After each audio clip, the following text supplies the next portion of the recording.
मुखे चारुहासं करे शङ्खचक्रं गले रत्नमालां स्वयं मेघवर्णम् तथा दिव्यशस्त्रं प्रियं पीतवस्त्रं धरन्तं मुरारिं भजे वेङ्कटेशम्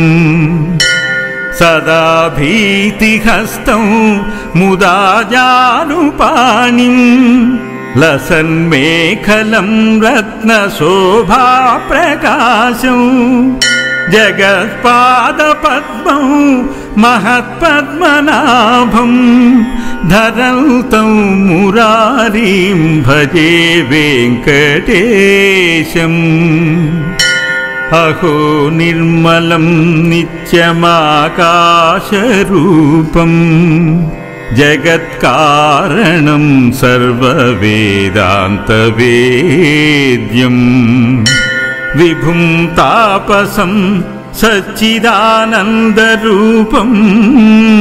धरन्तं मुरारिं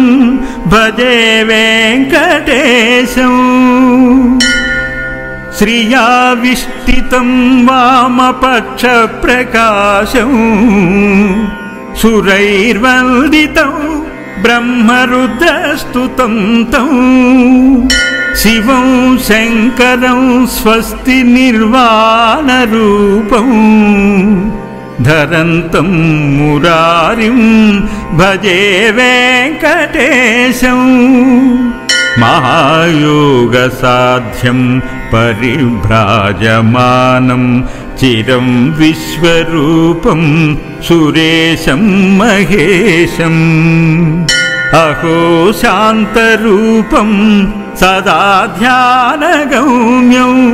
धरन्तं मुरारिं भजे वेङ्कटेशम् अहो मत्स्यरूपं तथा कूर्मरूपं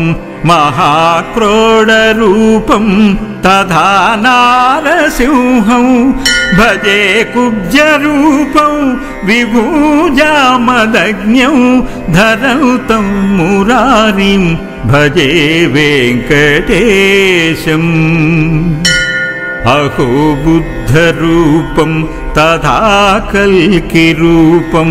प्रभुं शाश्वतं लोकरक्षामहन्तं पृथक्काललब्धात्मलीलावतारं धरन्तं मुरारिं भजे वेङ्कटेशम् धरन्तं मुरारिं भजे वेङ्कटेशम् इति श्रीवेङ्कटेशभुजङ्गं सम्पूर्णम्।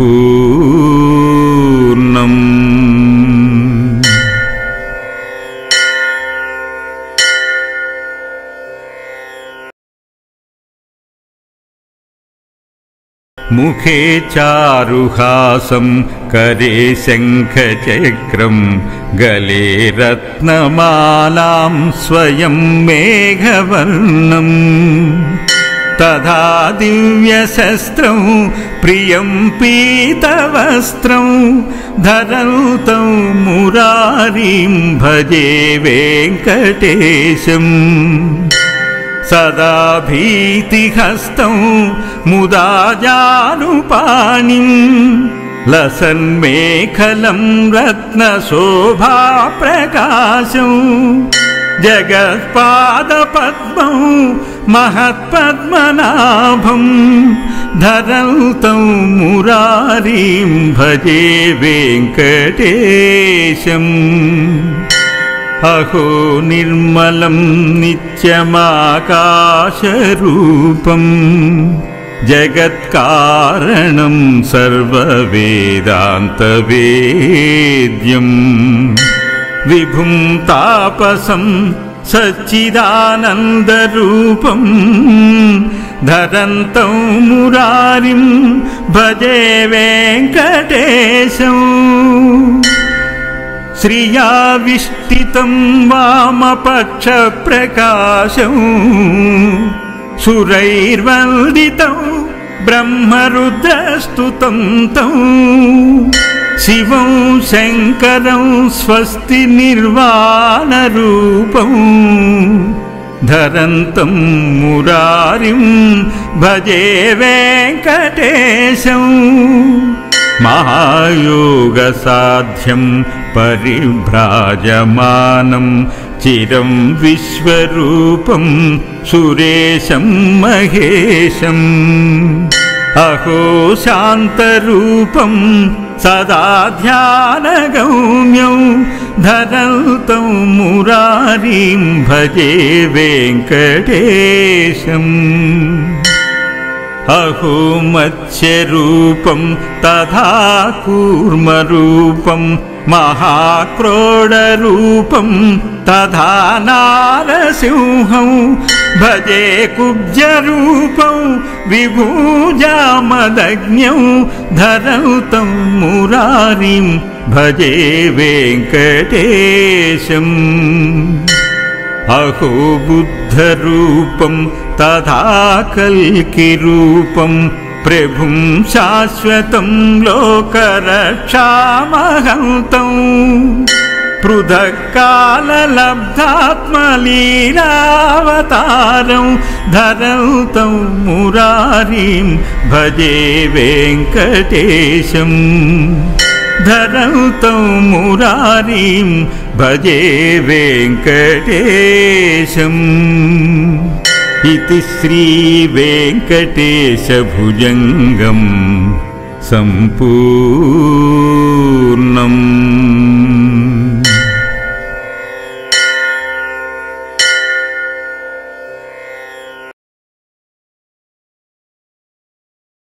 मुखे चारुहासं करे शङ्खचक्रं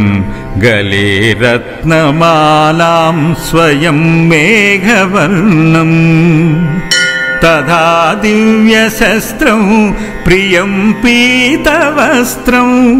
धरन्तं मुरारिं भजे वेङ्कटेशम् सदा भीतिहस्तं मुदा जानुपाणिं लसन्मेखलं रत्नशोभाप्रकाशं जगत्पादपद्मं महत्पद्मनाभं धरन्तं मुरारिं भजे वेङ्कटेशम् अहो निर्मलं नित्यमाकाशरूपं जगत्कारणं सर्ववेदान्तवेद्यं विभुं तापसं सच्चिदानन्दरूपं धरन्तं मुरारिं भजे वेङ्कटेशम् श्रियाविष्टितं वामपक्षप्रकाशं सुरैर्वन्दितं ब्रह्मरुद्रस्तुतं तं शिवं शङ्करं स्वस्ति निर्वाणरूपं धरन्तं मुरारिं भजे वेङ्कटेशम् महायोगसाध्यं परिभ्राजमानं चिरं विश्वरूपं सुरेशं महेशम् अहो शान्तरूपं सदा ध्यानगम्यं धरन्तं मुरारिं भजे वेङ्कटेशम् अहो मत्स्यरूपं तथा कूर्मरूपं महाक्रोडरूपं तथा नारसिंहं भजे कुब्जरूपं विभुजामदग्न्यं धरन्तं मुरारिं भजे वेङ्कटेशम् अहो बुद्धरूपं तथा कल्किरूपं प्रभुं शाश्वतं लोकरक्षामहन्तं पृथक्काललब्धात्मलीलावतारं धरौतं मुरारिं भजे वेङ्कटेशम् धरौतं मुरारिं भजे वेङ्कटेशम् इति श्रीवेङ्कटेशभुजङ्गम् सम्पूर्णम्।